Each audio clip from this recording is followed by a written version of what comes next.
ஓம் சாந்தி. அவ்யக்த முரளி 1-2-1979. அவ்யக்த பாப்தாதா, மதுபன். சிந்தனை சக்திதான் மாயாவை வெல்வதற்கான வழி.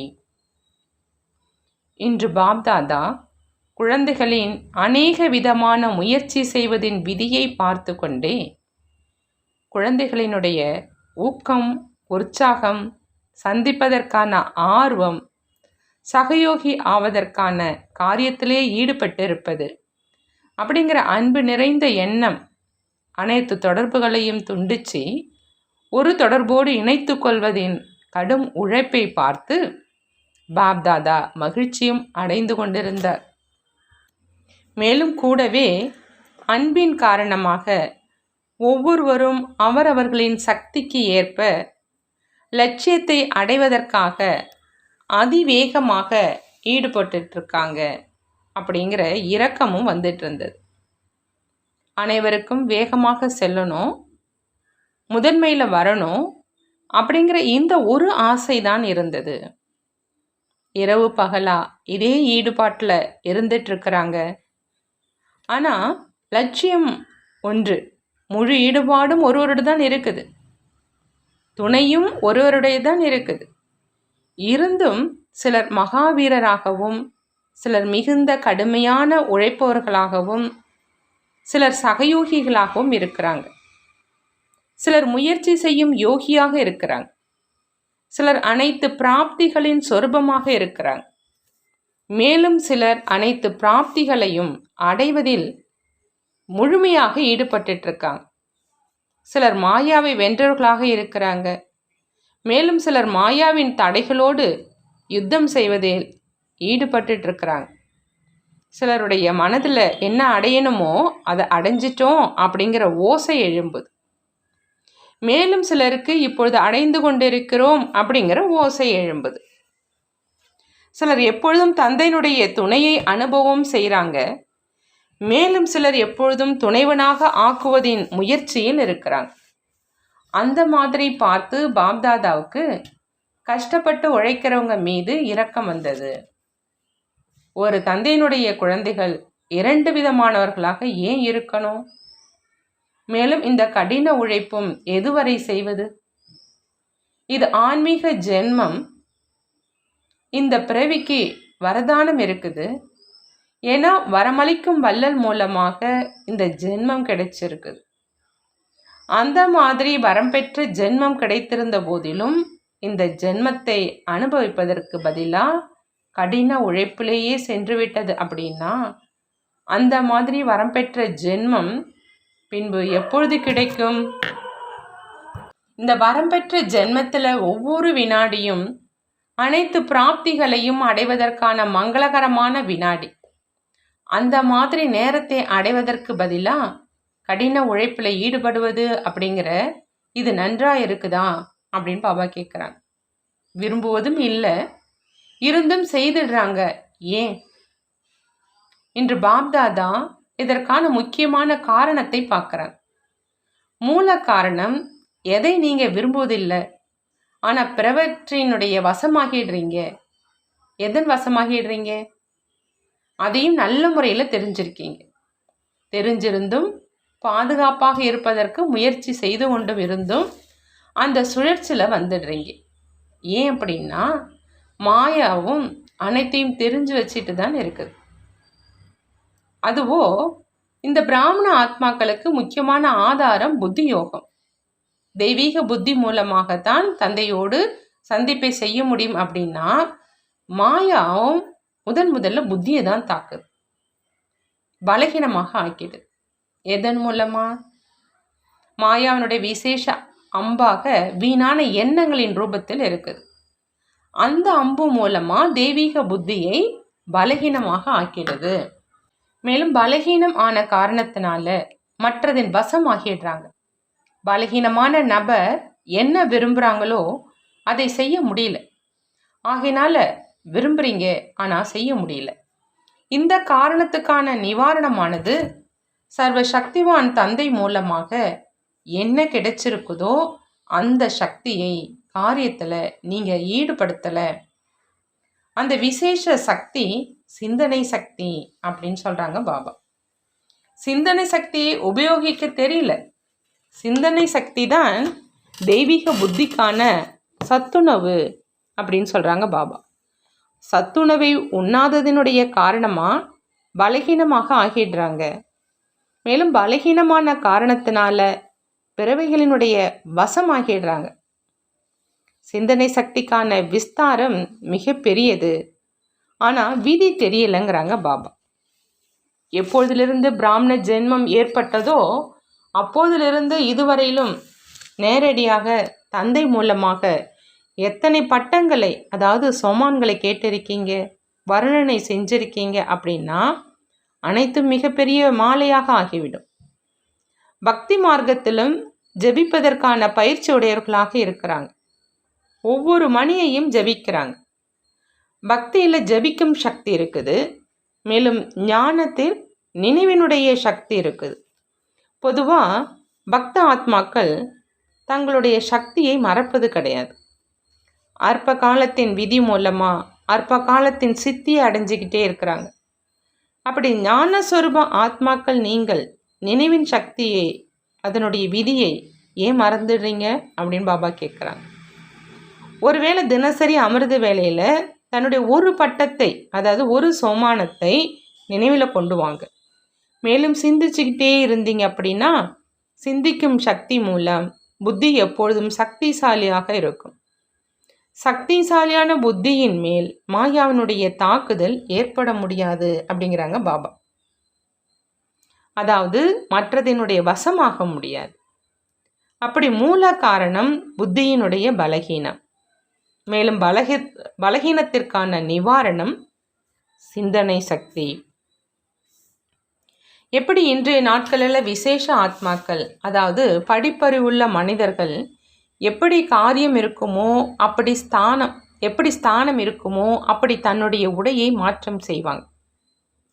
உங்களுடைய ஜட விக்கிரகங்களுக்கும் ஒவ்வொரு நேரமும் உடையை மாற்றம் செய்வாங்க. எதிர்காலத்தில் தேவதை ரூபத்திலும் ஒவ்வொரு காரியத்தின் உடை வேறு வேறாக இருக்கும். இந்த எதிர்காலத்து சமஸ்காரம் தற்சமயத்தின் ஆதாரத்தின் மேல் இருக்குது. சங்கமயுகத்தினுடைய பழக்க வழக்கம் என்னவாக இருக்குது? எப்படி காரியம் செய்கிறீங்களோ அந்த மாதிரி தன்னுடைய பட்டத்துக்கு ஏற்ற மாதிரி தன்னுடைய சொரூபத்தை நினைவு வையுங்கிறாங்க பாபா. அனைவரையும் விட அதிகமாக நாகரிகம் நிறைந்தவர் சங்கமயுகத்து பிராமணர்களாகிய நீங்கள். எப்படி நேரமோ அந்த மாதிரி சொரூபம். இந்த சொரூபம் கூட உங்களுடைய ஆடை அப்படிங்கிறாங்க பாபா. எப்படி நினைவோ அப்படி உள் உணர்வு, அப்படி பார்வை, மேலும் அப்படி நிலை, அதாவது சொரூபம். எப்படி இன்றைய நாட்களில் நாகரிகம் இருக்குது இல்லையா, எப்படிப்பட்ட அலங்காரமோ அதற்கு ஏற்றபடியான ஆடைகள் இருக்கும். திலகமும் அப்படி இட்டுப்பாங்க. அப்படின்னா கண்களினுடைய அலங்காரத்தை அப்படி செஞ்சுப்பாங்க. அப்படி அனைவரையும் விட நவநாகரிகம் நிறைந்தவர்கள் நீங்கள் பிராமணன் ஆவீங்க. அந்த மாதிரி நினைவை, உள் உணர்வை மற்றும் பார்வையை உருவாக்குங்கிறாங்க பாபா. நினைவுதான் திலகம், பார்வை கண்களினுடைய அலங்காரம், மேலும் உள் உணர்வு ஒப்பனை செய்வது. உள் உணர்வு மூலமா எப்படிப்பட்ட மாற்றத்தை விரும்புகிறீங்களோ அப்படி செய்ய முடியும். அப்படி நீங்கள் உலகத்தை மாற்றம் செய்யக்கூடிய எப்பொழுதும் ஆன்மீக அலங்காரங்களினால் அலங்கரிக்கப்பட்டவங்க அப்படின்னு சொல்றாங்க பாபா. பாபா சொல்றாங்க, சிந்தனை சக்தி அப்படின்னா தனது அநேக பட்டங்கள், அதாவது சொரூபத்தை நினைவில் வைங்க. அநேக குணங்களினுடைய அலங்காரத்தை நினைவில் வைங்க. அநேக விதமான குஷியினுடைய விஷயங்களை நினைவில் வைங்க. ஆன்மீக போதைக்கான விஷயங்களை நினைவில் வைங்க. படைப்பவர் தந்தையினுடைய அறிமுகம் கொடுப்பதற்கான விஷயங்களை புத்தியில் வைங்க. படைப்பின் விஸ்தாரமான விஷயங்களை நினைவில் வைங்க. நினைவு மூலமாக அநேக விதமான அனுபவம் மற்றும் பிராப்திகளினுடைய விஷயங்களை நினைவில் வைங்க. இதெல்லாம் நினைவில் வச்சிங்க அப்படின்னா சிந்தனை சக்திக்கான சாதனம் எவ்வளோ பெரியதாக இருக்குது. என்ன விரும்புகிறீங்களோ அதை நினைவு செய்யுங்க. எது உங்களுக்கு விருப்பமாக இருக்குதோ அதை தேர்ந்தெடுத்துக்கங்க. அப்படி சிந்தனை செய்து மூழ்கிய நிலையும் சுலபமாக பிராப்தி ஆயிடும். மற்றதின் வசமாகுவதற்கு பதிலாக மாயாவை எப்பொழுதும் உடன் இருக்கும். மேலும் மாயா செல்வதற்கான வசீகர மந்திரம் நிரந்தரமாக நமஸ்காரம் செய்து விடைபெற்றுவிடும். சங்கமேகத்தின் உங்களுடைய முதல் பக்தன் மாயா. சங்கமேகத்தில் உங்களுடைய முதல் பக்தன் மாயா. மாஸ்டர் பகவான் ஆனீங்க அப்படின்னா பக்தர்களும் உருவாவாங்க இல்லையா? ஒருவேளை நீங்களே பக்தனாக இருந்தீங்க அப்படின்னா அது யாருடைய பக்தனாக ஆகும் அப்படின்னு பாபா கேட்குறாங்க. அப்படி ஒன்று பக்தன் ஆவீங்க அல்லது மாஸ்டர் பகவான் ஆவீங்க. இதற்கான சுலபமான வழியாக சிந்தனை சக்தியை அதிகரிங்க அப்படின்னு சொன்னோங்கிறாங்க பாபா. புரிந்ததா அப்படின்னு கேட்குறாங்க. வங்காளம், பீகார் மண்டலத்தினர் அலங்காரம் செய்வதை நன்கு தெரிஞ்சிருக்கிறாங்க. எப்படி தேவிகளை மிகவும் அலங்கரிக்கிறாங்க. தன்னுடைய ஜட விக்கிரகங்களை அலங்கரிக்க தெரியும் இல்லையா? அதே மாதிரி தன்னை அலங்கரிக்க வேணும் அப்படிங்கிறாங்க பாபா. இந்த மண்டலத்தின் விசேஷமும் தந்தைக்கு மிக பிரியமானவங்க. அந்த மாதிரி பிரியமான குழந்தைகளும் அதிகம் இருக்கிறாங்க. அவங்க யாரு அப்படின்னு பாபா கேட்குறார். ஏழைகளும் மற்றும் கள்ளம் கபடமற்ற தந்தையின் கள்ளம் கபடமற்ற குழந்தைகளும். இரு வகையினருமே தந்தையின் மிக பிரியமானவங்க. ஆகினால இந்த மண்டலத்தின் குரூப்பை பாருங்க, மிக பெரியதாக இருக்குது. இது இந்த மண்டலத்தினுடைய விசேஷம்னு பாபா சொல்கிறாங்க. இந்த மண்டலத்தில் எத்தனை வேறு வேறு பிரதேசங்கள் இருக்குது. நேபாளமும் இருக்குது அப்படின்னா அசாமும் இருக்குது. வகை வகையான மலர்கள் அடங்கிய பூச்செண்டு சேவையும் இப்பொழுது விஸ்தாரத்தை அடைஞ்சிட்ருக்குது. இங்கிருந்து தான் சாக்கார உடலையும் தேடினோம். அப்படி ஸ்தானத்தின் விசேஷம் இருக்குதுன்னு சொல்கிறாங்க பாபா இல்லையா? எப்படி அரசாங்கத்துக்கு எந்த இடத்திலிருந்தாவது ஏதாவது விசேஷமான விலை மதிக்க முடியாத பொருள் கிடைக்குது அப்படின்னா அந்த இடத்துக்கு மகத்துவம் இருக்குது. அந்த இடம் பெயர் புகழ் பெற்றதாக ஆகிடுது, சரித்திரத்தில் வந்துடுது. அந்த மாதிரி இந்த ஸ்தானமும் தந்தையினுடைய சரித்திரத்தில் விசேஷ ஸ்தானம்னு பாபா சொல்கிறாங்க. இன்னும் வரும் நாட்களில் இந்த ஸ்தானத்தின் மகத்துவம் உலகத்தில் பூர்ணமாக இருக்கும். எப்படி டெல்லியினுடைய விசேஷம் அதனுடையது, மும்பையினுடைய விசேஷம் அதனுடையது. இந்த ஸ்தானத்தின் மகத்துவமும் மிக பெருசு, அது அதற்கே உரியது. எனவே வரும் நாட்களில் இந்த ஸ்தானத்தை இன்னும் விசேஷ பூமியின் வகையில் பார்ப்பாங்க மற்றும் கேட்பாங்க. அந்த மாதிரி விசேஷ பூமியில் இருக்கிறவங்களும் விசேஷ ஆத்மாக்கள் பூமியின் கூடவே அனைவரும் வர்ணனை செய்வாங்க. நல்லது. உங்கள் அனைவரின் பாக்கியத்தையும் எப்பொழுதும் சக்திசாலி சொரூபத்தில் நிலைத்திருந்து எதிரி மாயாவையும் தன்னுடைய பக்தனாக ஆக்கக்கூடிய, எப்பொழுதும் அலங்கரிக்கப்பட்ட சொரூபத்தில் நிலைத்திருக்கக்கூடிய வசீகரமான மந்திரம் மூலமாக மாயாவை வசம் செய்யக்கூடிய, எப்பொழுதும் நினைவு மூலமாக சக்திசாலியாக இருக்கக்கூடிய சர்வ சக்திவான் ஆத்மாக்களுக்கு பாப்தாதாவின் அன்பு நினைவுகள் மற்றும் நமஸ்காரம் செய்கிறாங்க. நாமும் நம்மளுடைய பாப்தாதாவுக்கு அன்பு நினைவுகள் மற்றும் நமஸ்காரம் செய்வோம். பார்ட்டிகளோடு அவ்யக்த பாப்தாதாவினுடைய சந்திப்பு. ஒவ்வொரு எண்ணம் மற்றும் காரியத்தை தந்தைக்கு சமமாக செய்கிறதுனால நிரந்தர சகஜ யோகி நிலையின் அனுபவம். சங்கமயுகத்தினுடைய உயர்ந்த ஸ்தானம் தந்தையினுடைய இதய சிம்மாசனம். யார் இந்த சிம்மாசனத்தில் அமர்ந்திருக்கிறாங்களோ அவங்க தான் உலக சிம்மாசனத்தின் அதிகாரியாக ஆகிறாங்கன்னு பாபா சொல்கிறாங்க. மேலும் எப்படி தந்தை பரம் பூஜ்யமாக இருக்கிறாரோ அதே மாதிரி குழந்தைகளும் பூஜைக்குரியவராக ஆக்கிடுறாங்க. ஏன் அப்படின்னா யார் சமமாக இருக்கிறாங்களோ அவங்க தான் இதயத்தில் நிரம்பிடுறாங்க. அப்படி தந்தைக்கு சமமா தந்தையை பின்பற்றி நடக்கும் ஆத்மாக்கள் நீங்கள் தான் இல்லையா அப்படின்னு கேட்குறாங்க பாபா. எது தந்தையினுடைய நினைவோ அது குழந்தைகளினுடைய நினைவு. எது தந்தையினுடைய குணமோ அது குழந்தைகளினுடைய குணம். எது தந்தையினுடைய காரியமோ அது குழந்தைகளினுடையது என்று அப்படி அனுபவமாகுதா அப்படி பாபா கேட்குறாங்க. இதைத்தான் தந்தையை பின்பற்றி நடப்பது அப்படின்னு சொல்றது. எந்த எண்ணத்தை உருவாக்கினாலும் மற்றும் காரியம் செய்தாலும் முதல்ல தந்தைக்கு சமமானதா அப்படின்னு சோதனை செய்யுங்க. ஒருவேளை தந்தைக்கு சமமாக இருக்குது அப்படின்னா சகஜ யோகியினுடைய நிலையின் அனுபவம் ஆகும். கடின முயற்சி செய்ய வேண்டியதாக இருக்காது. மேலும் எந்த ஒரு சூழ்நிலையிலும் தந்தையை எதிரில் கொண்டு வருவதனால சுயநிலையின் ஆதாரத்தினால பரிவர்த்தனை ஆகிடும். உலகத்தின் நிலைமை எவ்வளவுதான் மோசமாக ஆகிக்கொண்டே இருந்தாலும் நீங்கள் எப்பொழுதும் தாமரை மலருக்கு சமமாக தந்தையின் குடைநிழலில் விலகி இருப்பவராக மற்றும் அன்பானோராக இருப்பீங்க. நீங்கள் எப்பொழுதும் குடைநிழலின் கீழ் இருக்கிறீங்கள் இல்லையா அப்படின்னு பாபா கேட்குறாங்க.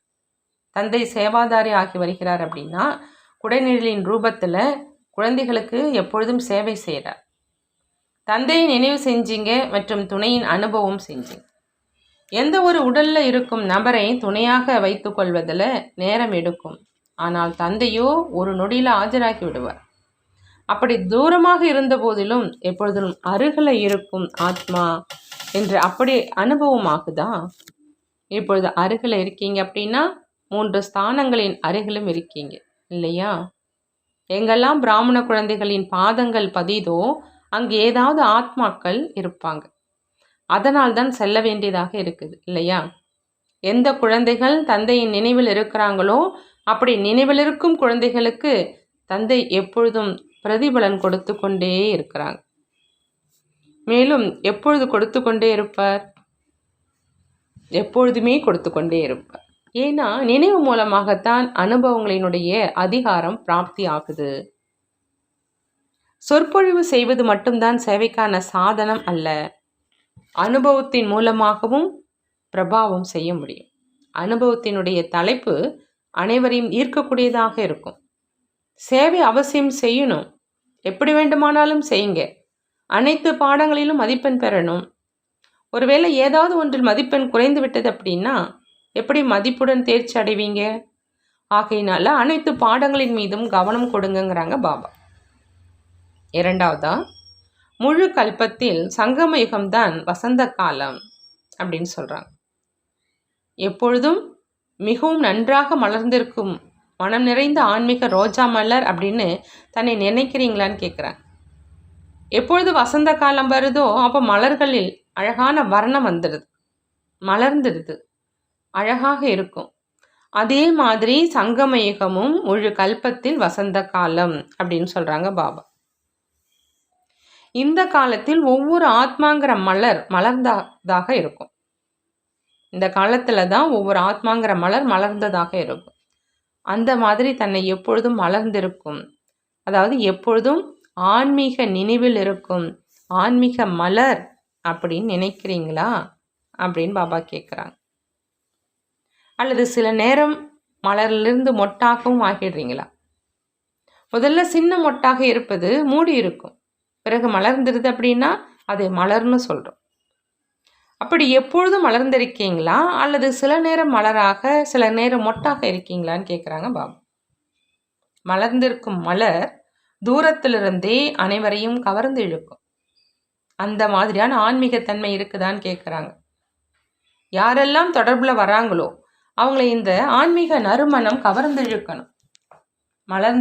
மலர்ந்து இருக்கக்கூடிய அந்த மலரைத்தான் மற்றவர்களுக்கு வழங்குவாங்க. பாப்தாதாவின் மேலும் மலர்ந்திருக்கும் மலர்தான் பலியாகிறாங்க. யார் உண்மையான பக்தனாக இருப்பாங்களோ அவங்க ஒரு பொழுதும் தேவதைகள் மேல் அழுகிய பூவை சாத்த மாட்டாங்க. நன்றாக மலர்ந்திருக்கும் மலர்களைத்தான் தேவதைகள் மேல் சாத்துவாங்க. அந்த மாதிரி நீங்கள் மலர்ந்திருக்கும் ஆன்மீக ரோஜா மலர் உங்களை தந்தை மேல் அர்ப்பணம் செய்ய முடியும். நான் பகவானின் தோட்டத்தின் எந்த மலர் அப்படின்னு எப்பொழுதும் நினைவிற்குதான் கேட்குறாங்க பாபா. மலர்களுக்கு தந்தை, அவரே அன்புங்கிற நீர் பாய்ச்சுகிறார். அப்படி நீங்கள் எவ்வளவு அதிர்ஷ்டம் நிறைந்தவங்க. பாப்தாதா எப்பொழுதும் ஒவ்வொரு குழந்தையையும் பார்த்து என்ன நினைக்கிறாங்க? ஒவ்வொரு குழந்தையும் உலகத்தின் எல்லைக்கு உட்பட்ட தேசம் இல்லை, மாநிலத்தின் இல்லை, ஆனால் முழு உலகத்தின் அதிபதி ஆகட்டும் அப்படின்னு நினைக்கிறாங்க இல்லையா? உலகத்துக்கு அதிபதியாக யார் ஆவாங்க? யார் உலக நன்மை செய்பவராக இருக்கிறாங்களோ அவங்க தான் ஆக முடியும். அப்படின்னா நீங்கள் அனைவரும் யார்? உலகை ராஜ்யம் செய்பவங்களா அல்லது மாநிலத்தின் மேல் ராஜ்யம் செய்கிறவங்களா? யார் உலகின் மேல் ராஜ்யம் செய்பவராக இருப்பாங்களோ அவங்க எப்பொழுதும் எல்லைக்கு அப்பாற்பட்ட நிலையில் நிலைச்சிருப்பாங்க. சம்பந்தம், சமஸ்காரம், சுபாவம் அனைத்தும் எல்லைக்கு உட்பட்டதாக, எல்லைக்கு அப்பாற்பட்டதாக இருக்கும்.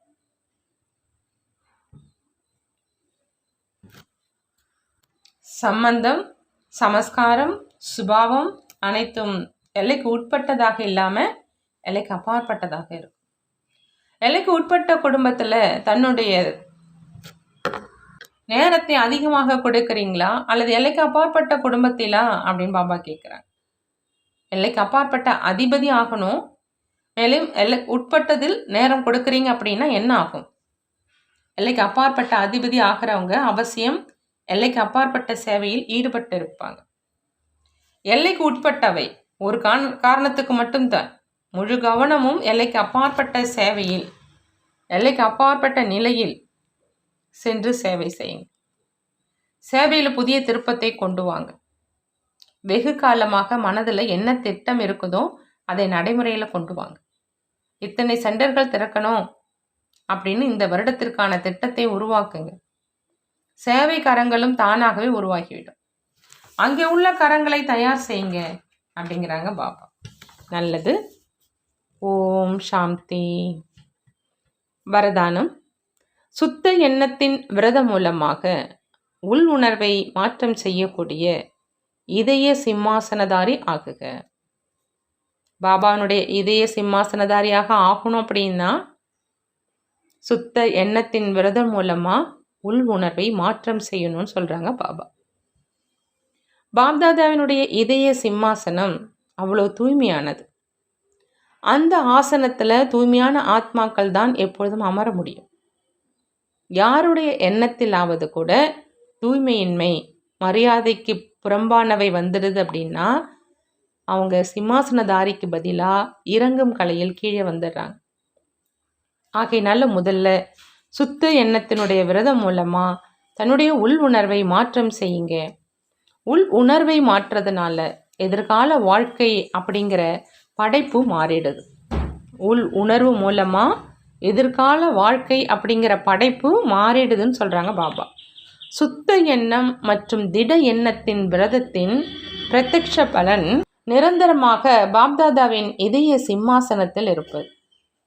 ஸ்லோகன். எங்கு அனைத்து சக்திகளும் உடன் இருக்குதோ அங்கு அவசியம் தடையற்ற வெற்றி இருக்கவே இருக்குது. எங்கு அனைத்து சக்திகளும் உடன் இருக்குதோ அங்கு அவசியம் தடையற்ற வெற்றி இருக்கவே இருக்குதுன்னு சொல்கிறாங்க பாபா. நல்லது. ஓம் சாந்தி. நன்றி பாபா, நன்றி.